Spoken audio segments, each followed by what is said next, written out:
Welcome to SLUMBERVERSE! Oh gee, another dimension of naps. Hey there, sleepyheads, glad to have you back. Before we slip into tonight's tale, I'd love to know where in the world you're watching from and what time it is for you right now. The storm arrived like a gentle giant, tiptoeing across the harbor, its rain tapping soft messages against the windows of the old house, where 3 generations had learned to listen to the world's quieter secrets. Young Sanchez felt the pull of that rhythm in his chest, a calling that led him down the familiar wooden steps to his grandfather's workshop, where warm light spilled from beneath the heavy oak door like honey from a jar. The laboratory hummed, with the kind of patient energy that made dewdrops pause on windowsills, and when Sanchez pushed open the door, the sound wrapped around him like his grandmother's lullabies, made tangible. Miguel looked up from his workbench, his weathered hand still holding the small brass instrument he'd been adjusting, and smiled the kind of smile that never asked questions it already knew the answers to. The workshop smelled of sea salt and the ghost of morning bread, of copper wires warmed by gentle electricity, and something indefinable that might have been starlight if starlight had a scent. In the center of the room, on a pedestal carved from driftwood, sat what Miguel called his resonance wheel, a circular arrangement of copper coils and crystal fragments that hummed with the rhythm of tides, designed to measure the subtle conversations between earth and sky, between the seen and the barely visible. Sanchez had always been drawn to the wheel, but tonight felt different. The storm seemed to have dissolved the usual boundaries, replacing them with a soft permission that felt older than spoken rules. He approached slowly, not to touch, but simply to listen. And in that listening, something extraordinary happened. The wheel's hum shifted just slightly, like a song changing keys in the middle of a verse. There was a gentle pop, soft as a soap bubble finding its moment to burst, and then a warmth spread through Sanchez's chest, not painful, not overwhelming, but present in the way that breathing is present, essential and suddenly noticeable. The change was immediate yet gentle. Sanchez could feel the weight of moments around him, could sense how time moved like water through the room, and discovered that with the softest attention he could help it flow differently. Not controlling it, but offering it space, stretching a peaceful moment when someone needed more room to breathe, compressing an anxious one when the waiting felt too long. It was like learning he'd been carrying a pocket watch his whole life without knowing it was there, except this watch measured not seconds, but the emotional rhythm of the world around him. Miguel set down his instrument and walked over with the unhurried pace of someone who had spent decades learning that the most important discoveries couldn't be rushed. He didn't seem surprised or worried, only deeply attentive, as if he'd been waiting for this moment without knowing exactly when it would arrive. Some machines, he said quietly, are better at giving than taking, and some boys arrive exactly when the universe is ready to offer them a gift. He placed a warm hand on Sanchez's shoulder. "Tell me what you're feeling, mijo." "Like time has become something I can touch," Sanchez whispered, still processing the gentle weight in his chest. "Not to change things, abuelo, but to make room. Room for feelings to have the space they need." He looked down at his hands, half expecting them to look different, but they were still just his 10-year-old hands, ordinary except for the extraordinary awareness now flowing through them. The sound of footsteps on the wooden stairs announced Rosa's arrival before she appeared in the doorway, wrapped in her favorite shawl, her silver hair catching the amber light. She took in the scene with one sweeping glance, the boy's new brightness, the wheel's satisfied hum, Miguel's calm acceptance, and hummed something wordless under her breath that seemed to make the very air settle into contentment. She didn't ask for explanations. Instead, she moved to the small table where she kept the emergency loaf, wrapped in clean cloth, and began slicing thick pieces with the practiced grace of someone who had fed 3 generations of gentle souls.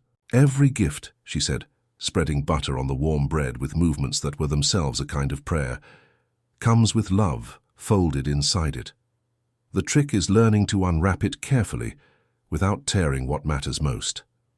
She handed Sanchez a sandwich cut into perfect triangles, the kind of simple offering that somehow contained entire conversations about care and belonging.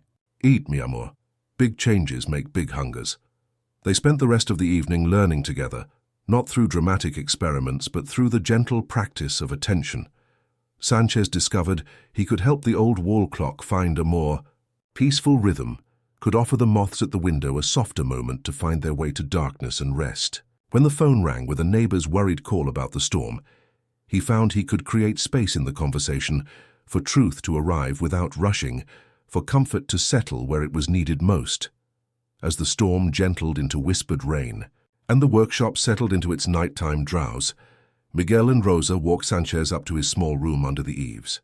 They didn't speak of rules or responsibilities, but of love made visible, of the way some gifts arrive disguised as accidents, of how the most profound magic often feels as natural as breathing.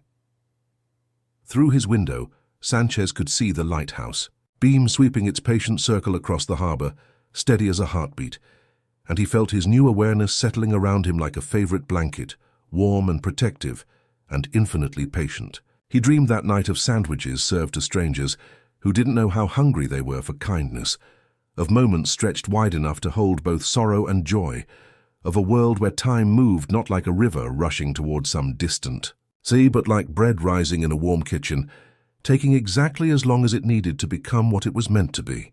The morning after the storm brought the kind of crystalline light that makes ordinary things look newly made, and Sanchez woke with the gentle weight still settled in his chest, like a sleeping cat that had found its favorite place to rest. The awareness had softened overnight into something steady and warm, no longer strange but simply true, like discovering he'd always carried a compass he never knew he possessed. Downstairs he could hear Rosa in the kitchen, her wooden spoon keeping time against the mixing bowl in the rhythm that had marked countless mornings in this house, and he realized he could feel the patience in that rhythm, could sense how she let each ingredient find its own moment to join the dance of becoming bread. When he padded downstairs in his bare feet, Rosa was humming something wordless and ancient, while folding blueberries into batter with the kind of attention that transformed simple tasks into small ceremonies. She didn't look up when he entered, but her humming shifted to include him, the way good songs expand to make room for additional voices. "The berries this morning," she said. "They want to burst with sweetness. I can feel them asking for just a little more time in the warmth before we ask them to share what they carry." Sanchez understood immediately. He could sense it too now, the eager readiness of the fruit, the patient willingness of the batter to hold space for that sweetness. Without thinking, he let his attention rest gently on the mixing bowl, offering the moment a little more room to breathe, and watched as Rosa's stirring became even more unhurried, more reverent. The blueberries seemed to settle into the batter with a satisfied sigh that only he could feel. "Así es, mi nieto," Rosa murmured, approval warm in her voice. Not to control but to listen, not to rush but to recognize when something needs space to become what it already knows how to be. She slid the pan into the oven with movements that were themselves a kind of prayer, then turned to face him fully. "Your gift speaks the language of the heart's timing. Some things cannot be hurried, and some things should not be allowed to linger too long in their pain." Miguel appeared in the doorway with soil under his fingernails and satisfaction in his eyes, having spent the early morning tending to the tomato plants that had weathered the storm with surprising grace. He poured himself coffee from the blue ceramic pot that had been Rosa's wedding gift to herself 43 years ago, and settled into his chair at the kitchen table where 3 generations of conversations had been seasoned with love and morning light. "Today we learn about boundaries," he said, sliding a small notebook across the table to Sanchez. "Every gift needs them, not to limit, but to protect. Like a garden needs fences not to keep the flowers prisoner, but to help them know where they can safely grow." He sipped his coffee thoughtfully, letting the silence stretch just long enough for understanding to settle. "Write what you notice, mijo, not to capture it, but to learn its language, and remember, listening first, always listening." They spent the morning in gentle experimentation, using the rhythm of daily life as their classroom. When the mail carrier Mrs. Chen arrived looking frazzled from her early rounds, Sanchez practiced offering her conversation with Miguel a little more spaciousness, helping the moment expand just enough for her shoulders to drop and her breathing to deepen. When the neighbor's cat got stuck halfway up the old oak tree, howling with indignation and fear, he learned to compress the animal's panic, helping time move more quickly through the frightening part until Miguel's patient coaxing could guide the creature back to solid ground. The most profound lesson came when Rosa's sister Carmen called with news that her husband had been admitted to the hospital. Sanchez watched his grandmother's face change, saw the worry settle into the lines around her eyes, and felt an immediate impulse to stretch the good moments they'd been sharing, to somehow hold back the intrusion of difficult news. But Rosa caught his hand gently, her touch both firm and infinitely tender. "No, mi amor," she whispered. "Some moments arrive exactly when they need to, carrying exactly what we need to receive, even when we don't want to receive it. Your gift is not to change what is, but to help us be present for what is, with all the grace we can manage." She squeezed his fingers softly. "Help me listen to Carmen with my whole heart. Help this conversation have the space it needs for truth and love to find each other." So Sanchez learned to offer the phone call a different kind of attention, not stretching or compressing, but simply creating space for authentic feeling to move through it.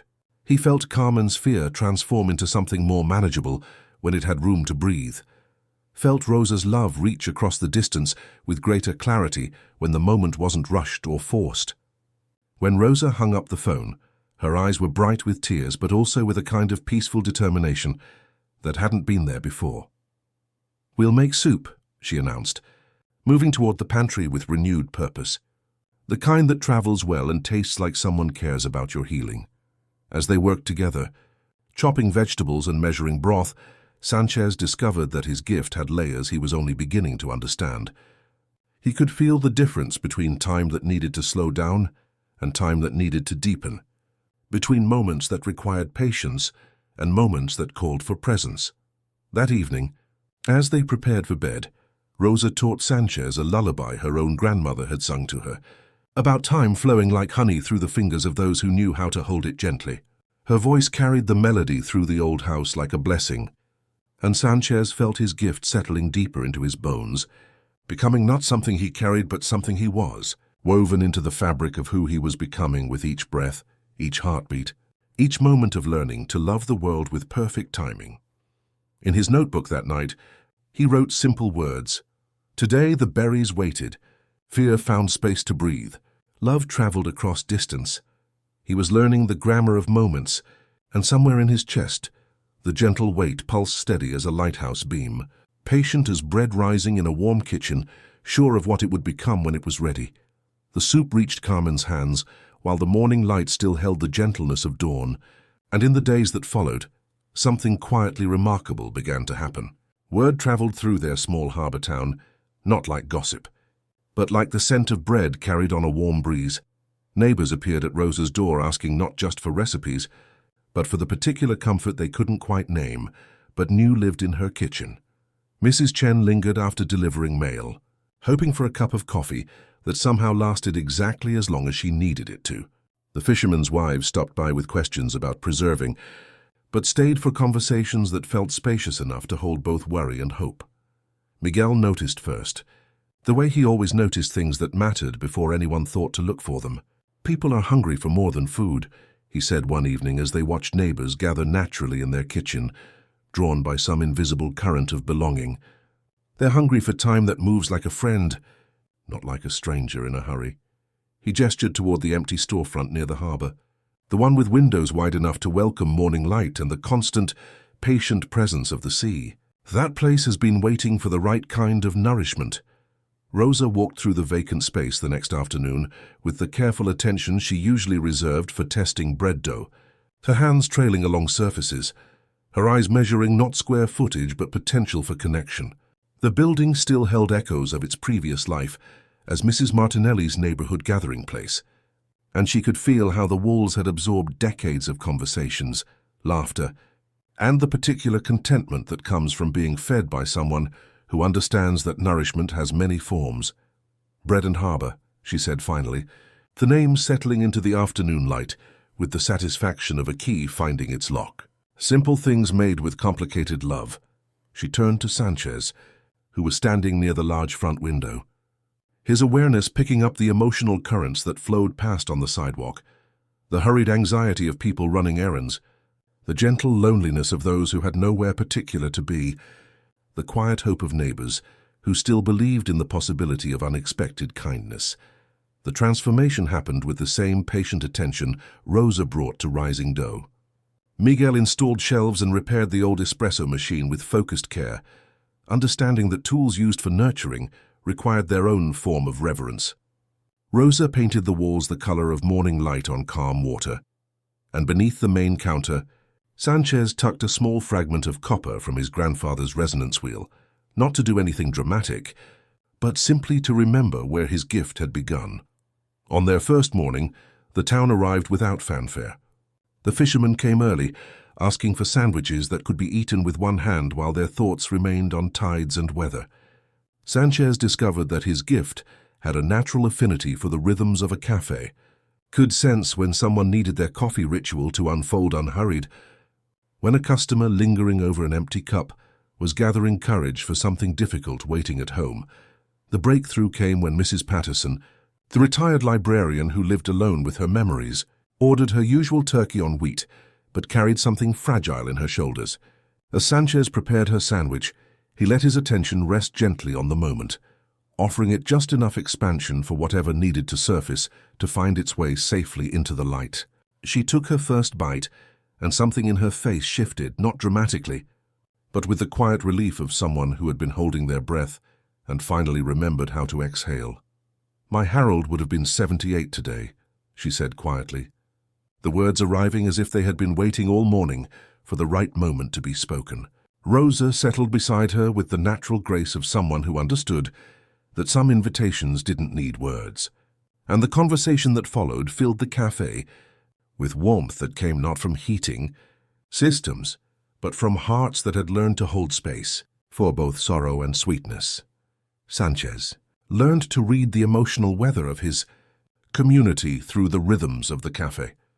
He could sense when someone needed their meal to last a little longer, when a difficult conversation required extra space to unfold safely, when a moment of unexpected joy deserved to be savored rather than rushed. His sandwiches became legendary, not for exotic ingredients, but for the way they seemed to provide exactly what each person needed, as if the bread itself had been listening to their hearts while they waited. By autumn, the cafe had become something more than a business. It had become a sanctuary where time moved according to the needs of the human heart, rather than the demands of the clock, where every meal was prepared with the understanding that feeding someone was a form of love made visible, where a boy with an unusual gift was learning that the most profound magic often looked exactly like paying attention to what the world was asking for, and then offering it with both hands open and ready to give. The morning fog pressed against the cafe windows like gentle fingers, and Elena arrived with it, her breath adding small clouds to the glass as she stood on tiptoe to trace something delicate with her fingertip. Not words or pictures, but a small compass rose that seemed to test which way the room's heart was pointing. When she realized Sanchez was watching from behind the counter, she didn't startle or apologize. She simply lowered her hand and offered him the kind of look that said she understood how some people needed to know the emotional direction of a place before they could settle into it safely. Her leather satchel, worn soft from years of carrying important things, held sketchbooks filled with maps of territories no geography teacher had ever acknowledged. Elena moved through bread and harbor with the careful attention of someone charting new waters, her eyes taking in not just the physical layout, but the invisible currents that flowed between people, the way conversations gathered in certain corners, the way Rosa's humming created pathways of comfort throughout the room, the way some tables seemed to hold space for difficult feelings, while others invited only gentle ones. When young Tommy Martinez began crying because his father was out on one of the fishing boats, Sanchez knelt beside him and let his attention rest on the boy's fear. Instead of expanding the moment to create space for comfort, he found himself gently compressing the acute edge of terror, helping it move through Tommy's small chest more quickly so that breathing could return, so that Elena's soft words about storms knowing how to finish themselves could find room to take root. Miguel appeared with blankets and the kind of calm presence that reminded everyone they had weathered difficulties before. "Storms teach different lessons than sunshine," he said quietly. settling beside Sanchez as Rosa organized the volunteers into a gentle symphony of soup-making and comfort offering. Sometimes the gift isn't about making good things last longer, mijo. Sometimes it's about helping the hard things pass with more grace, like smoothing the path for someone who has to walk through thorns. As the evening deepened and the wind found its full voice, Sanchez moved through the cafe like a quiet shepherd, offering not just warm soup and dry blankets, but the subtle presence that made waiting feel less like endurance and more like shared rest. When Mrs. Patterson worried aloud about her cat, who had vanished at the first rumble of thunder, he compressed the sharp spike of her anxiety, just enough for the other pet owners in the room to offer genuine comfort, their practical advice and heartfelt reassurance, finding space to bloom in the gentled moment. Elena's drawings began to shift as the night wore on, the frantic spirals of earlier sketches smoothing into more flowing patterns around the figures of people Sanchez had touched. She saw how his presence worked like a balm, helping the emotional storm pass through the community with less turbulence, leaving fewer scars in its wake. Together they discovered that their gifts could work in harmony, her ability to map the emotional weather, helping him understand where his attention was most needed, his gift creating the space for her natural empathy to reach the people who needed it most. By the third day, when the storm finally began to exhale instead of roar, the cafe had transformed into something that hadn't existed before, a community that had learned to weather difficulty together, that had discovered how shared presence could transform individual anxiety into collective resilience. As the first tentative sunlight broke through the dissipating clouds, painting the harbor in shades of gold and gentle promise, Sanchez felt the weight in his chest settle into a new understanding. Walking home through streets littered with leaves and small branches, the air washed clean and smelling of possibility, Eleanor added final lines to her storm drawings, gentle curves that captured not the chaos they had weathered, but the quiet miracle of how fear had transformed into connection when given the right kind of space to breathe. Sanchez nodded, feeling his gift pulse with satisfaction, beginning to understand that the most profound magic wasn't about controlling time or emotions, but about learning to shepherd both with the same patient attention Rosa gave to rising bread, helping people find their way to each other through whatever weather arrived, internal or external, with grace enough to spare. That night, in his notebook, he wrote simply, "Learn to compress what hurts so love has room to grow." Storms pass. People remain. The lighthouse resumed its patient sweep across calm water, and somewhere in his chest, the gentle weight settled deeper, ready for whatever lessons tomorrow might bring. The years flowed like a patient river, carrying Sanchez from the storm-tested foundations of childhood into the more turbulent waters of adolescence. And high school arrived the way morning fog lifts from the harbor, quietly, without ceremony, revealing familiar shapes transformed by new light. The lessons learned during the 3-day storm had settled into his bones like salt into bread, teaching him that his gift worked differently under pressure, that sometimes the most profound help came not from stretching beautiful moments, but from compressing the sharp edges of fear until breathing could return. Harbor View. High moved with its own peculiar weather systems, hallways thick with the competing currents of teenage anxiety and hope, lockers slamming like thunder, while whispered conversations created their own gentle rainfall of secrets and dreams. Sanchez discovered that his awareness had grown more sophisticated during the quiet months between storm and school, could now sense not just individual emotions, but the complex atmospheric pressure created when hundreds of adolescent hearts gathered in one building, all learning to navigate the mysterious territory between who they had been and who they might become. Elena walked beside him through those crowded corridors, her sketchbooks now filled with maps of increasing complexity, not just simple emotional weather patterns, but the intricate social geography of teenage life, complete with invisible fault lines between cliques and quiet havens, where authentic friendship could take root, despite the surrounding chaos.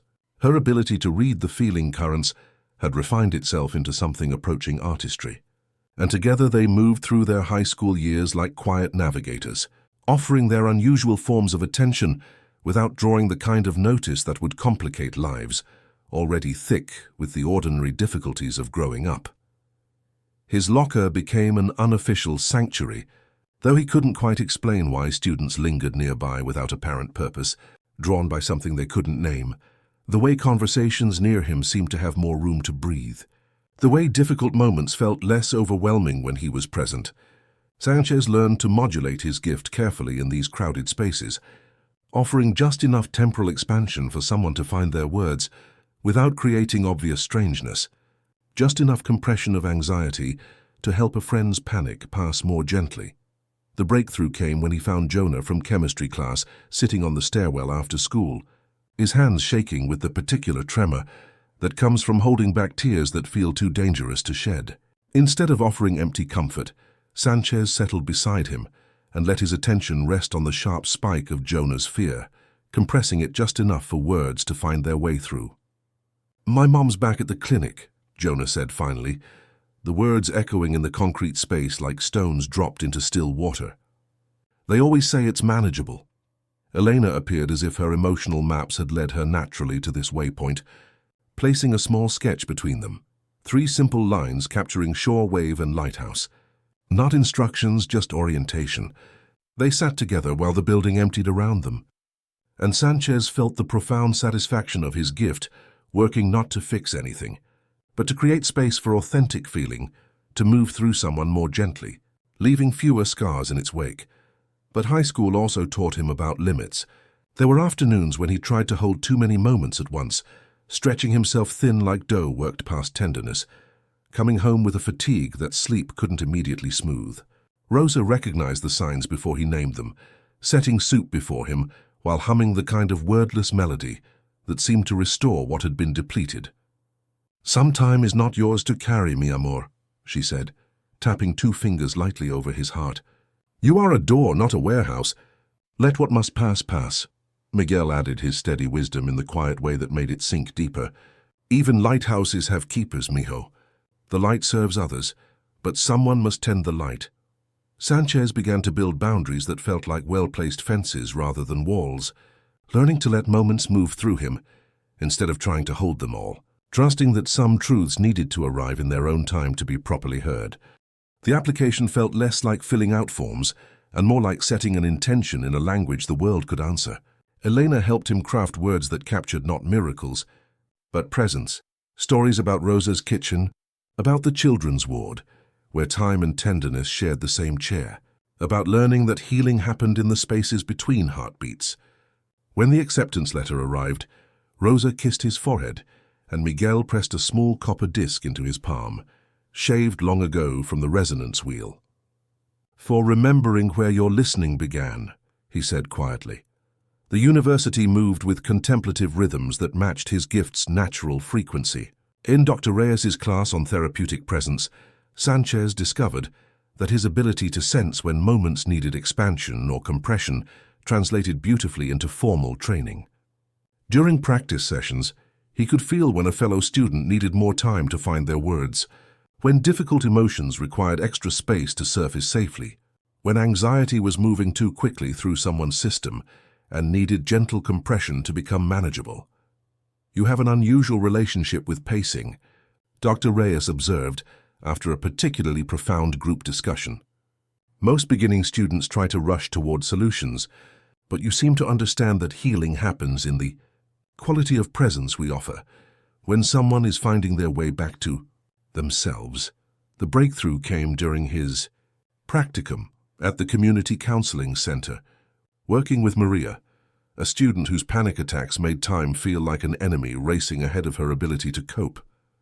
"I wish someone could slow things down," she whispered during their 3rd session, "just long enough for me to remember how to breathe."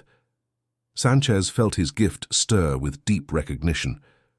With careful attention, he began offering their sessions a different quality of temporal flow, not dramatic or obvious, but subtle as adjusting light in a room, creating space for Maria's racing thoughts to settle, for her breathing to find its natural rhythm, for the part of her that remembered safety to surface through layers of accumulated fear. Elena visited whenever she could, bringing drawings that captured not the problems people carried, but the courage they showed in seeking help. Her emotional maps had evolved into artistry, and together they discovered their gifts could serve healing in ways neither could accomplish alone, her ability to see the emotional landscape helping him understand where his temporal attention was most needed. By spring, his reputation had spread quietly through the program, not as someone who worked miracles, but as someone whose presence made the hard work of growth feel possible. Students requested him for peer counseling, sensing something indefinable but essential in the spacious moments that gathered around him. Walking home through streets that had shaped him, Elena's hand warm in his, Sanchez felt his path crystallizing. That evening, Miguel climbed the stairs to the empty room above Bread and Harbor, dust motes turning in slanted light like gentle galaxies. The space held decades of family conversations, rising through the floorboards, coffee and cinnamon, and the murmured music of neighbors who trusted the room below to hold them. "What do you see?" Miguel asked, testing an old lamp with careful hands. "A room where stories can come to rest," Sanchez said, surprising himself with how certain it sounded. "A place where time moves kindly." Miguel reached into his pocket and placed a key in Sanchez's palm, modest and honest as fresh bread. "Then tend it," he said. "We've been saving this light for you." The key rested warm against Sanchez's palm like a small brass promise, carrying the weight of 3 generations who had learned that some rooms are meant to hold more than furniture. They're meant to hold the tender places where hearts learn to heal. The space above Bread and Harbor breathed with patient anticipation, dust motes turning in afternoon light like gentle galaxies waiting to be born. And when Elena appeared with paintbrushes and the kind of smile that suggested she'd been dreaming of this transformation for months, the room seemed to exhale with relief. They worked with the same unhurried attention Rosa brought to kneading dough, each decision emerging not from urgency, but from deep listening to what the space itself seemed to request. Elena studied the longest wall with the careful gaze she usually reserved for mapping emotional weather, then began sketching a tree whose roots reached deep into invisible soil, whose branches curved like open arms, ready to hold whatever needed holding. "Every healing space needs something alive," she murmured, mixing colors that looked like morning light on calm water. Like the gentle green of new growth after rain, the mural grew over several days, each brushstroke adding to the room's capacity for peace. Eleanor painted leaves that seemed to catch different qualities of light, depending on the time of day. And near the base of the trunk, she tucked a small brass circle, barely visible unless you knew to look for it, that matched the copper fragment Miguel had given Sanchez. "For remembering where listening began," she said, echoing Miguel's words with the kind of understanding that comes from loving someone's entire story. When they arranged the furniture, Sanchez felt his gift respond to each placement like a tuning fork finding its perfect note. 2 chairs positioned to invite conversation rather than confrontation. A small table for tea and the comfort of having somewhere to rest your hands when words felt too heavy to hold. On the windowsill, he placed a jar of smooth stones collected from the harbor, something for clients to hold when language failed them, something solid and patient and real. The first client climbed the narrow stairs on a Tuesday morning, when fog pressed gentle fingers against the windows. Mrs. Patterson carried her grief like a shawl, pulled too tightly around her shoulders, and when she settled into the chair facing the harbor view, Sanchez felt the familiar weight in his chest stir with recognition. "Harold would have been 79 last week," she whispered, and he offered their conversation the spacious quality that allowed sorrow to surface without overwhelming, helping her words find their way through decades of accumulated silence. "Time feels different here," she said, as their session drew to its natural close, her shoulders carrying their burden more lightly. "Like it has room to hold whatever needs holding."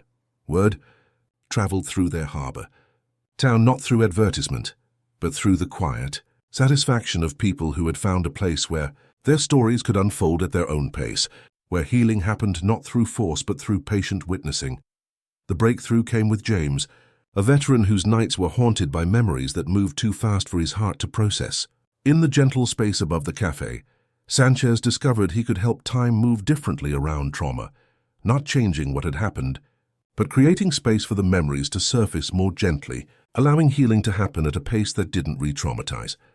"It's like you know how to give my mind permission to slow down," James said, his hands finally steady as he spoke about experiences that had been trapped in high-speed replay. Elena spent evenings in the practice, her presence helping Sanchez understand the emotional landscapes his clients navigated. Her drawings captured not their problems, but their courage, and several clients asked to keep her sketches, visual reminders of their own strength when words felt insufficient. Together, they discovered their gifts could create a form of healing that was both ancient and completely new, grounded in the understanding that wellness happened through gentle witnessing rather than urgent fixing. By autumn, Rosa and Miguel climbed the stairs to offer their blessing. Rosa carrying quince jam because good work deserves bright sweetness. Miguel moving with the careful steps of someone whose body was learning new rhythms of age. They sat in the client chairs and felt the room's accumulated wisdom, the way it had learned to hold secrets and transform them into something more manageable. "You tended the light," Miguel said, his voice rough with pride, and Rosa pressed her palm to Elena's painted tree trunk as if greeting an old friend. That evening, as the lighthouse beam began its patient sweep across darkening water, Sanchez sat in his office, feeling the weight in his chest pulse with deep satisfaction. His gift had found its fullest expression, not as something that fixed broken things, but as a way of creating conditions where healing could happen naturally, where people could find their way back to themselves through the spacious moments between heartbeats. The room above Bread and Harbor had become what he'd always hoped, a sanctuary where time moved like a friend, offering exactly what each heart needed to remember how to breathe. The seasons turned with their patient wisdom, and as Sanchez's practice above Bread and Harbor settled into the community's rhythms like a well-loved song, he began to notice the subtle changes that arrived, not as sudden storms but as gentle shifts in familiar light. Miguel's steps had grown more deliberate, each movement carrying the careful attention of someone who had learned to listen to his body's quieter conversations.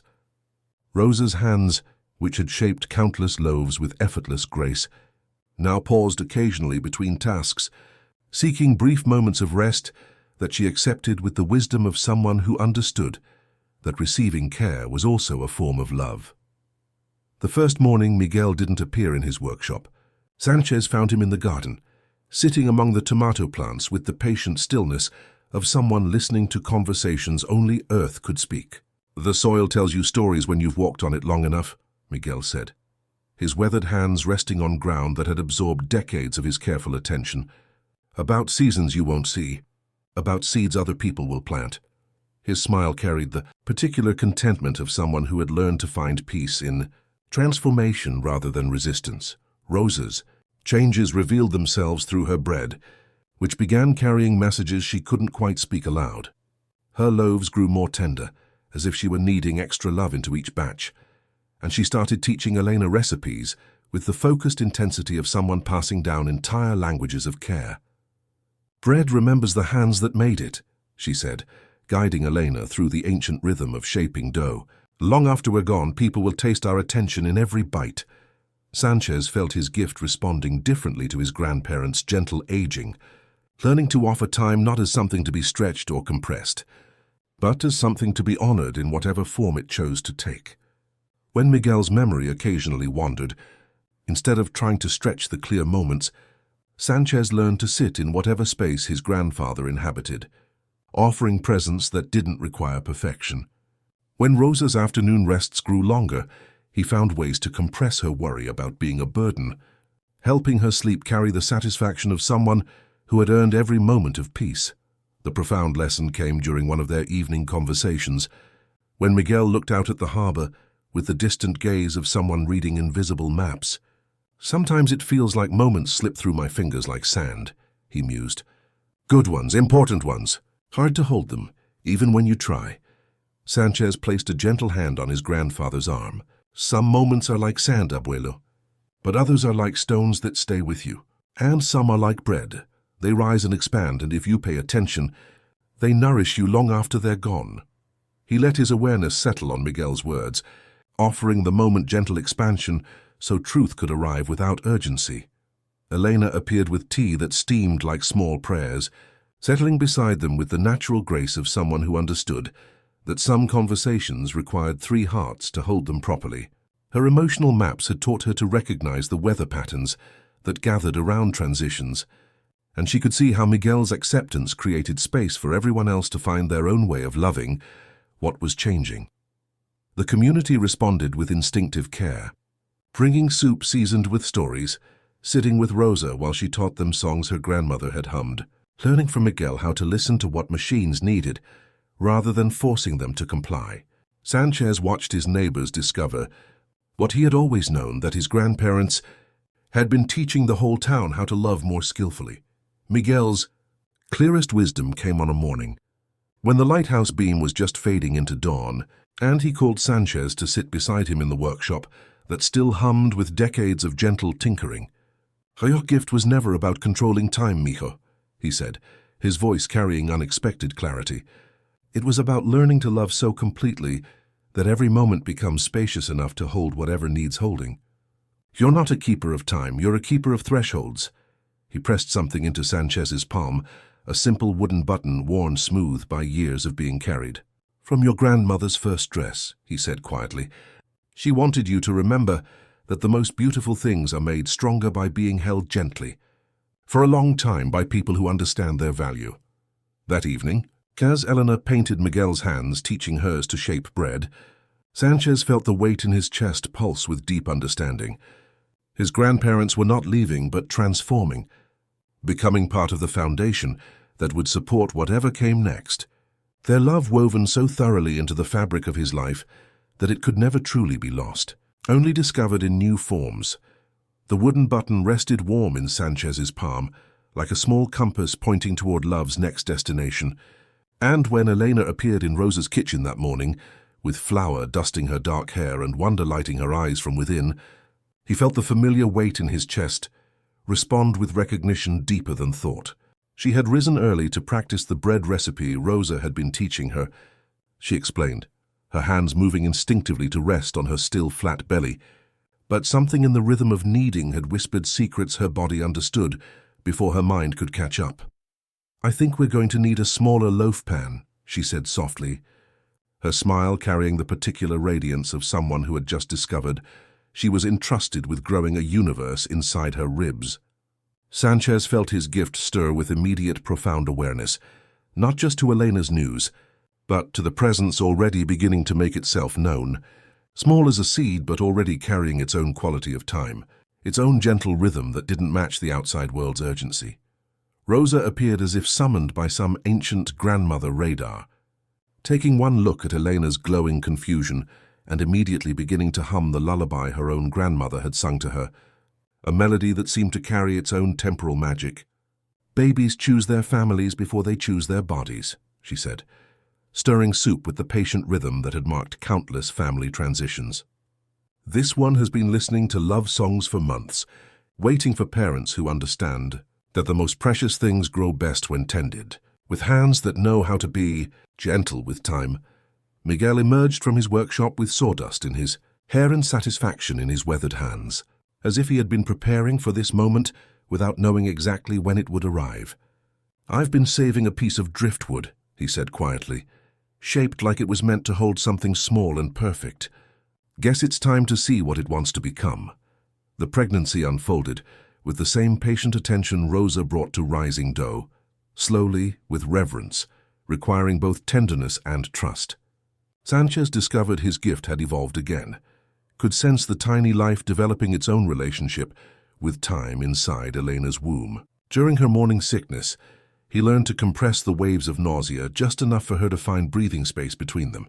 When she couldn't sleep because the baby seemed to be practicing midnight gymnastics, he could stretch the quiet moments when movement stilled, helping rest gather in whatever spaces it could find. But the most profound discovery came when they realized the baby was responding to Sanchez's presence even from inside Elena's expanding middle. During their evening walks along the harbor, when he let his awareness rest gently on her growing belly, they could feel the little one settle into contentment, as if recognizing a familiar heartbeat. "She knows you," Elena whispered, her hands tracing circles on her rounded curve. "She's been learning your rhythm through mine." Miguel's clearer days were spent crafting a cradle from that saved driftwood, each piece chosen for its particular willingness to hold something precious. His hands moved with accumulated wisdom, understanding that the most important things were made not quickly, but with love that had time to settle into every joint and smooth edge. Rosa taught Elena lullabies that had traveled through 4 generations, songs that seemed to carry their own gentle magic, able to stretch peaceful moments and compress fussy ones. Labor began on a night when the lighthouse beam swept across water so calm it looked like polished glass, and Sanchez felt his gift called to its most profound service. Elena's contractions moved like waves that required not resistance but partnership, and he learned to offer each surge exactly what it needed: compression when intensity felt overwhelming, expansion when she needed space to gather strength for the next wave. Luna arrived with the dawn, her first cry carrying the particular note of someone who had been listening to harmony for 9 months and was ready to join the song. When the midwife placed her in Sanchez's arms, he felt the weight in his chest transform into something entirely new. Not just awareness of time's flow, but recognition of how love could create its own temporal dimension, where a single moment of holding his daughter contained entire lifetimes of possibility. That first night, as Luna slept between her parents with the profound trust of someone who had never known a world without love, Sanchez felt his gift settle into its newest understanding. Bedtime stories became entire worlds when he read to her, his voice carrying narratives into spaciousness, where characters breathed and landscapes unfurled with unhurried wonder. When fussiness arrived, he could compress its sharp edges, helping difficult moments pass more gently. When contentment bloomed, he learned to expand those precious spaces, letting joy permeate their home like sunlight through clean windows. Rosa appeared the next morning with soup that tasted like celebration, and Miguel carried the completed cradle with hands that shook slightly, but held steady when it mattered most. As 4 generations gathered around Luna's tiny sleeping form, Sanchez realized his gift was no longer just about helping time move differently around emotions. It was about learning to shepherd love itself, helping it find the space it needed to grow and flourish, and pass itself on. One gentle moment at a time, through whatever weather arrived, internal or external, with grace enough to spare. Luna grew like morning light spreading across calm water, gradually, with her own perfect timing, teaching her parents that some transformations couldn't be rushed, only witnessed with the kind of attention that made ordinary moments feel touched by quiet magic. As she learned to sit steadily in Miguel's lap, her dark eyes wide with the particular fascination children reserve for grandparents, who understand that stories improve when told without hurry, Sanchez began to notice something shifting in his understanding of his gift. Watching Luna's fussy evenings settle into contentment, her peaceful moments expand into entire worlds of wonder, he realized his ability had less to do with manipulating time and everything, to do with learning to be utterly, completely present for another being. The recognition arrived through Dr. Martinez from the university, who appeared at Breton Harbor on a Tuesday afternoon, carrying questions about the unusual success rates her former students reported from the practice above the cafe. She settled into the client chair with the careful attention of someone studying a phenomenon that defied conventional explanation. And when Sanchez offered their conversation the spacious quality that allowed truth to surface without forcing, she found herself speaking about her own struggles with burnout, about how the relentless pace of academic healing had left her, feeling disconnected from the very compassion that had drawn her to the field. "There's something different about the way time moves in this room," she said, her professional curiosity mixing with personal relief. "My clients always seem to have exactly as much space as they need to find their words, to work through whatever they're carrying. How do you create that?" Eleanor looked up from her sketchbook, where she had been mapping the afternoon's emotional currents, her pencil pausing as if she could see the significance rippling outward like stones dropped in still water. "You're teaching them how to breathe into moments," she observed quietly. "Not with supernatural ability, but with the wisdom that ability has given you. It's like you're showing them how to find their own internal compass for timing." Sanchez felt the familiar weight in his chest pulse with recognition, understanding that his gift was ready for its next evolution. "I learned from bread," he said simply, surprising himself with how naturally the metaphor arrived. "You can't rush the rising, but you can create conditions where it happens more easily. Sometimes healing needs more time, sometimes it needs less resistance. The art is learning to sense which." Word traveled through professional networks with the same quiet persistence that had once carried neighbors to Rosa's kitchen, and soon Sanchez found himself hosting small gatherings in the evening, teaching other healers not his supernatural ability, but the natural skills it had taught him. Eleanor would serve bread and tea, while Luna played contentedly nearby, her presence somehow making the learning deeper, as if the sight of new life reminded everyone why their work mattered. He began with simple practices, placing a smooth harbor stone in the center of the table and asking each person to notice the room's pace, before and after they lifted it, how intention, when gentle, could change the texture of a moment.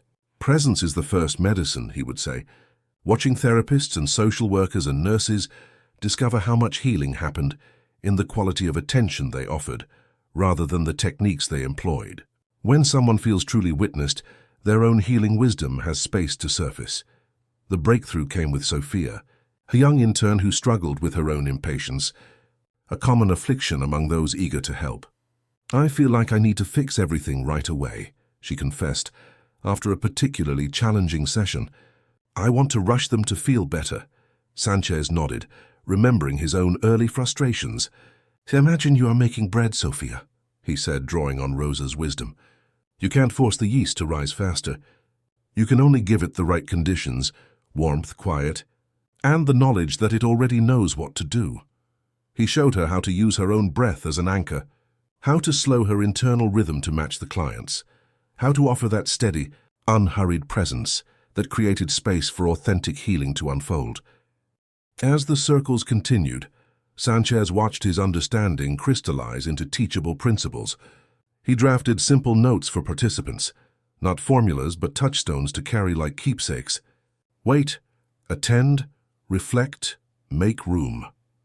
The ripple effects began appearing in stories shared weeks later.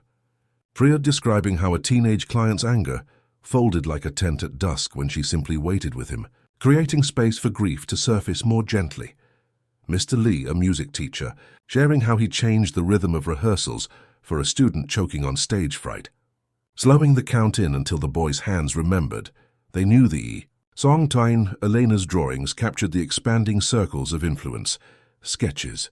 That showed how one healer learning to offer presence more skillfully could touch dozens of clients, who would then carry that quality of witnessing into their own relationships, creating ripples of compassion that reached far beyond anything Sanchez could touch directly.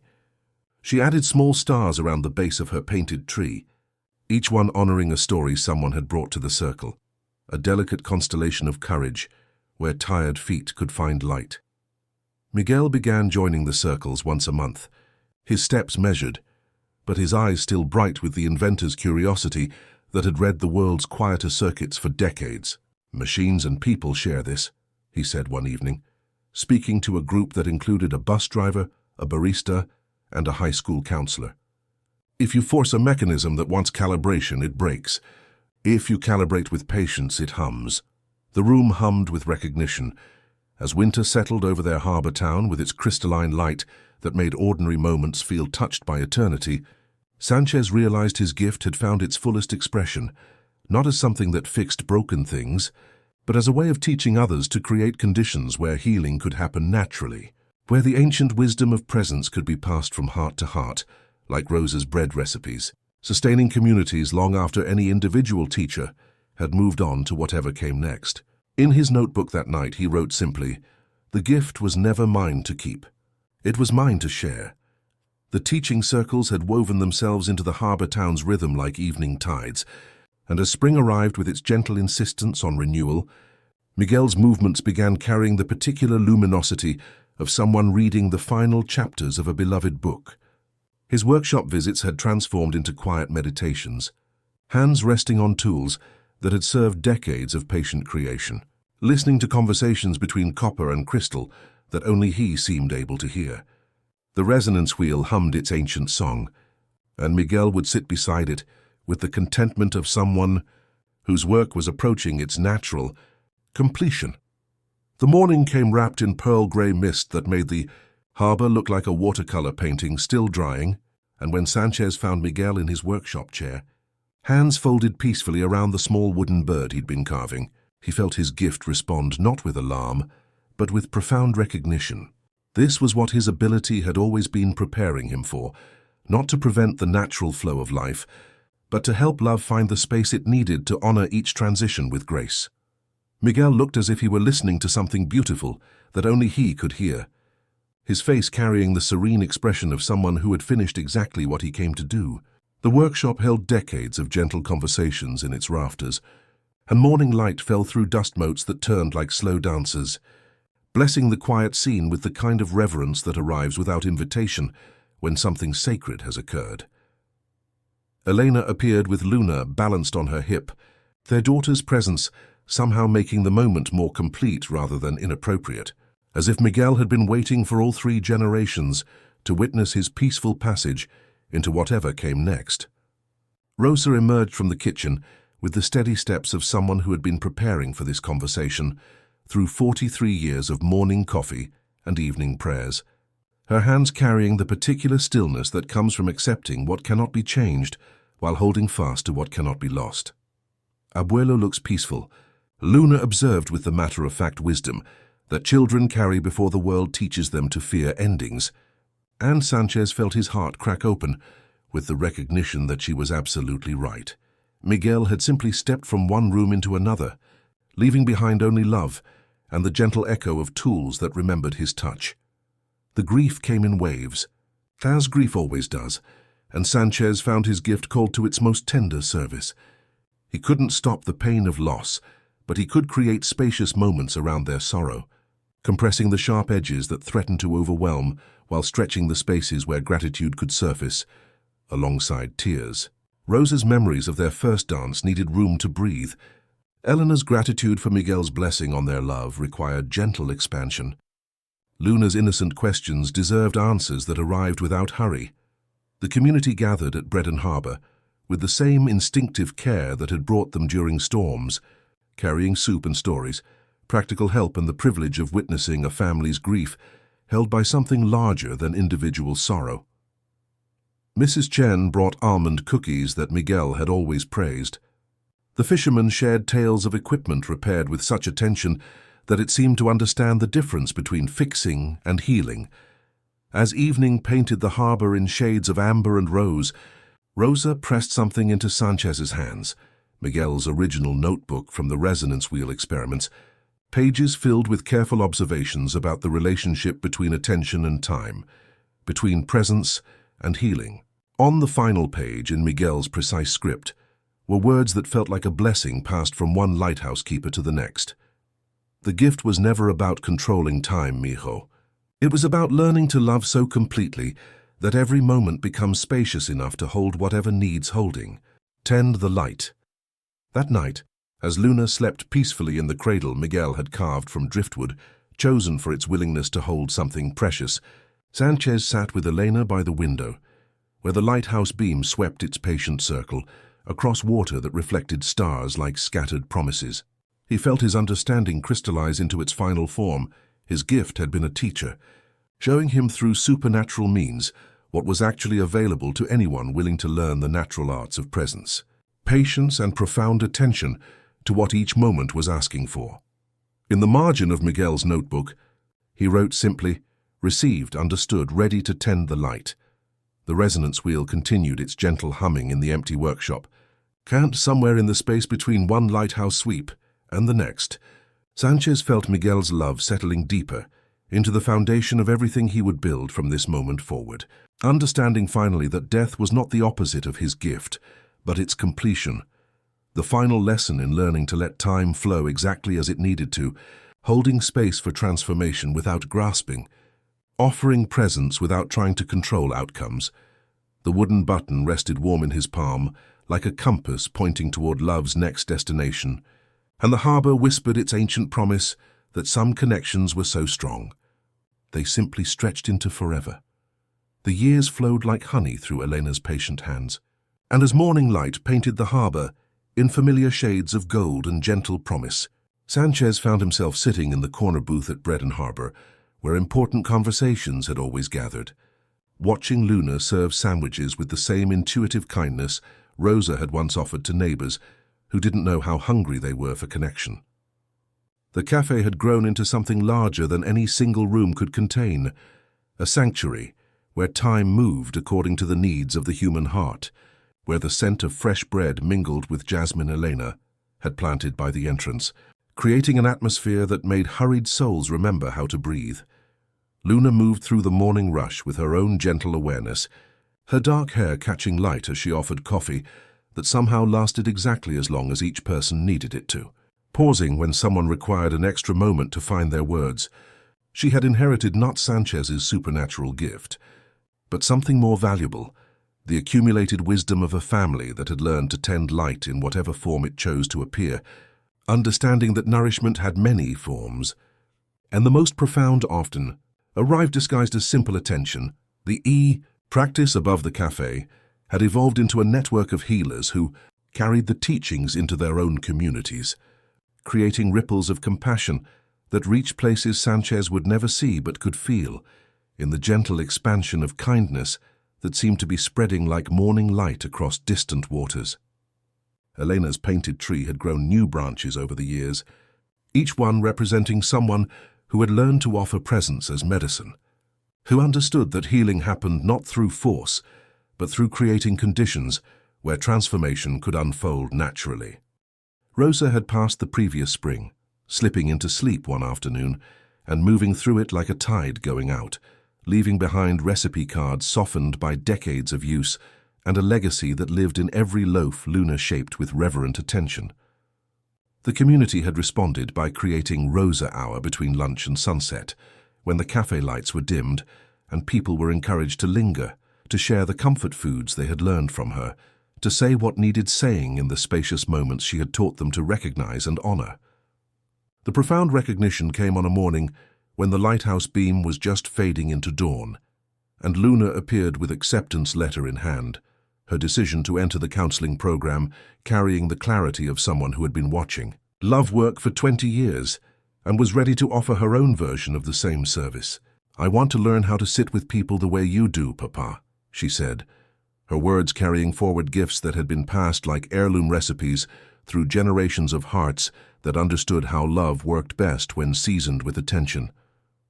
Elena settled beside him with coffee that steamed like small prayers, her hair holding its own silver threads now, her drawings having evolved into teaching tools used by counselors across 3 states. "She's ready," Elena said quietly, and Sanchez felt his gift pulse with deep satisfaction, understanding that Luna carried forward not his supernatural ability, but the natural wisdom it had taught him, that the most precious thing we can offer each other is the gift of presence, the willingness to truly witness whatever arrives without judgment or urgency. As evening painted familiar shadows across the cafe floor, Sanchez felt his understanding crystallize into its final form. His gift had never truly been about controlling time. Time was simply the canvas on which love painted its masterpieces. Miguel's words echoed clear as lighthouse beam. "You're not a keeper of time, you're a keeper of thresholds." He had learned to shepherd love itself, helping it find the space it needed to grow and flourish and pass itself on, one gentle moment at a time, through whatever weather arrived. The community had become his legacy, not just the clients who had found healing in spacious moments above the cafe, but the teachers who had learned to offer presence as medicine, the neighbors who understood that kindness worked better when seasoned with patience, the children growing up knowing that some gifts were meant to be shared like bread recipes, sustaining communities long after any individual baker had moved on. He closed his eyes and felt the eternal present, where all the people he had loved and helped continued to exist, where every act of kindness rippled forward into infinity, where Miguel's workshop still hummed with patient invention and Rosa's kitchen still carried the scent of bread, rising in its own perfect time. The lighthouse beam swept its patient circle across water that reflected stars like scattered promises, and somewhere in his chest, the gentle weight that had begun in a storm-blessed laboratory pulsed steady as a heartbeat, patient as bread, rising in a warm kitchen, sure of what it had become and ready to stretch into whatever forever had room to hold. "Thanks for spending this time with us. Sleep well, everything's going to be okay, man."